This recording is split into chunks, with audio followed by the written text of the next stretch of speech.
سلام عزیزان، امروز میخوایم با هم ترشی کلم بنفش بسیار خوش رنگی رو درست کنیم.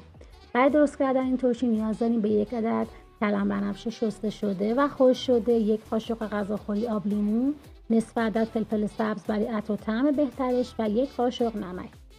کلم ها رو تو سایز دلخواهمون خرد میکنیم، در یک ظرف میریزیم، آب لیمو، فلفل سبز و نمک رو بهش اضافه میکنیم و حسابی با هم مخلوط میکنیم. برای اینکه بتونیم ترشیمون رو بعد از 24 ساعت استفاده کنیم، بهتره که با دست به مدت 5 دقیقه کلم ها رو حسابی ورز بدیم تا نمک و آب لیمو حسابی به خورد کلم ها بره و کلم ها نرم بشه.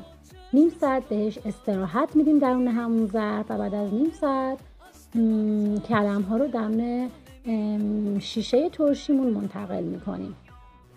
تمام اون آبی که از نمک و آب لیمو ایجاد شده رو در